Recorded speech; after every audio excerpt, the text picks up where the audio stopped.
This episode is the definition of rubbing salt into one's wounds. We're still fresh off the death of one of Best Boys, and then you have to go and kill another.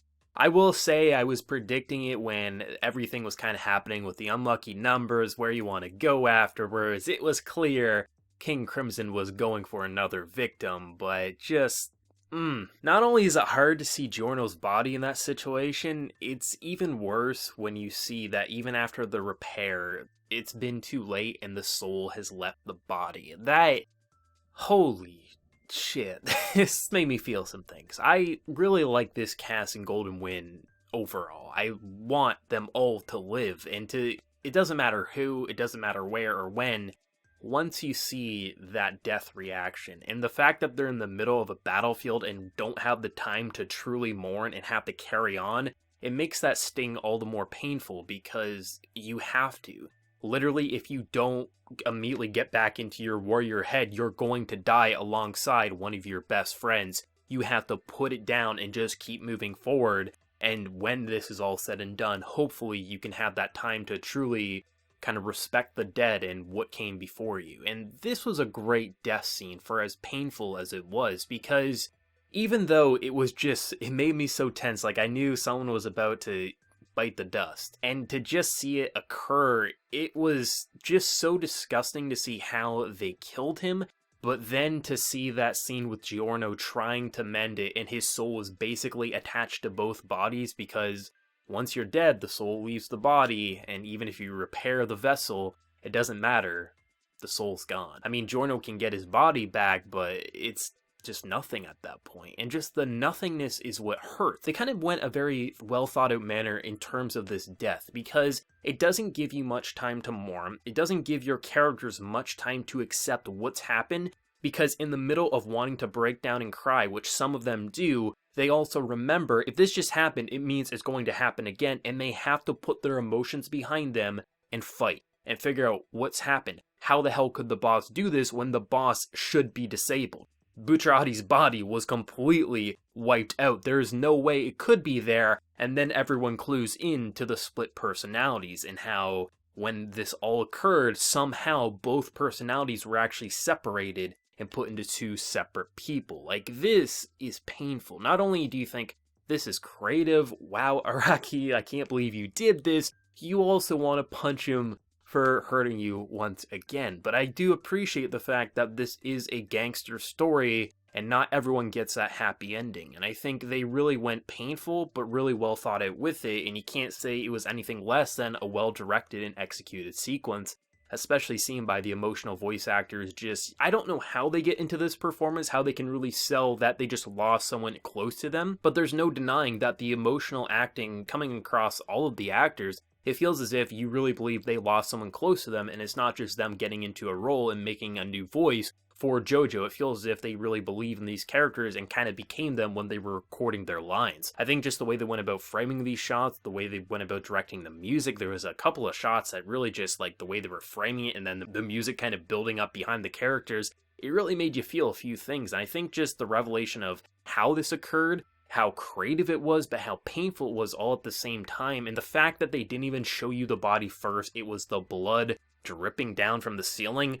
That's the icing on the painful cake, and it's nothing short of memorable. Every death, whether it be antagonist or protagonist that has happened in Golden Wind, I felt like it's mattered. I felt like not only was it a creative death, but it also felt like you felt bad for pretty much everyone who's died in the show, because you got to know them on a deep enough level, because alongside your protagonist, the antagonist as well got pretty meaningful development. The only one I wouldn't cry for would be the boss, because I mean, screw this guy. I love and hate him all at the same time, but I'm not going to cry for his death. But, the rest, it makes you feel a whole bunch of things. And I think, on one hand, it's fun seeing certain situations, like just seeing two characters talk in the opposite body. You don't get to see that in JoJo every day, so it's fun to just see the ridiculous shenanigans occur. But then you'll see moments where people are saying, why would you want us to hurt your body? Then you'll die. Because only really Giorno knows that this man's already dead and he only has a few hours remaining at best, so hurting his body isn't going to do anything, but let's come up with a lie of, oh, we just want you to shoot in non-vital areas because I can repair that.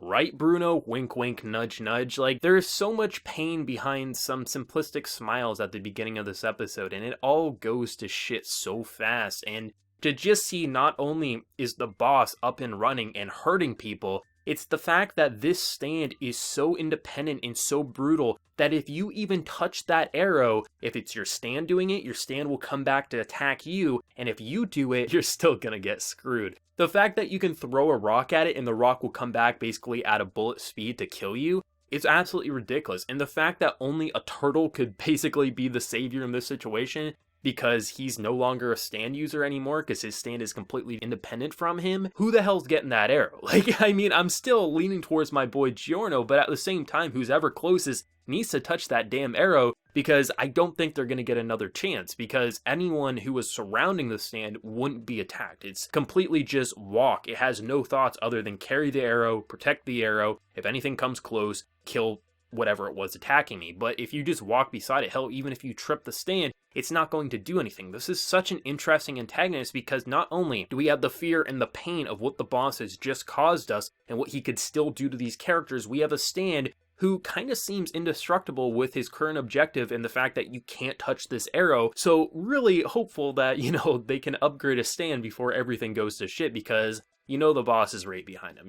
This stand is about to touch the arrow. Like, where are they truly going to go? And this is both exciting but also disappointing knowing that we lost yet again another character who won't be able to make it to their brighter future, go back to school, meet Fugo again. Like, this is why I love Golden Wind. I really, really love Golden Wind because it makes me feel for the cast as a whole. There's been so many JoJo parts that I've loved, I thought was great, but I didn't have that strong of a connection to the entire cast as a whole. This time I do. I feel as if I truly care about all of their personalities, the good parts of them and the bad, and just seeing where they've went over Golden Wind and just seeing where they still have left to go in the next 4 episodes, it feels so painful but feels so satisfactory all at the same time. Because even though I'm obviously upset we lost yet again another character, it feels like a reward in its own sick and twisted way. That we got to care about this character so much that this death that didn't even really have time to mourn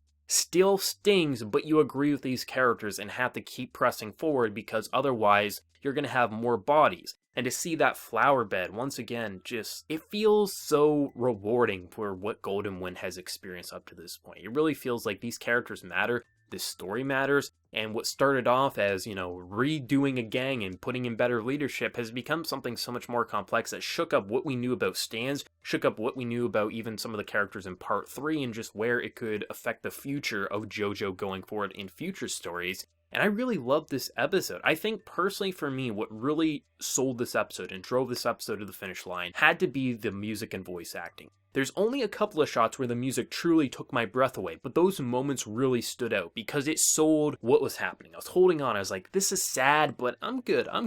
And then the music would build up, and it's just that perfect kind of harmony. It matches the emotions at hand, and it just makes you let your guard down and feel, holy shit, they did it again. They hurt us so much. And to just see the voice acting delivery, it didn't even matter that these characters weren't in their right body. Seeing the tears, seeing just the subtle reactions to just how their body wanted to give out and just collapse in sorrow, you felt the passion behind the voice actors, and this is nothing less than 10 out of 10 voice acting across this entire cast for Golden Wind. JoJo I can't say it any other way, it just keeps impressing me. I mean, across every single week, I've been so excited to review this because it feels as if it just takes the best mixture of all the JoJo and just adds it into one perfect blend.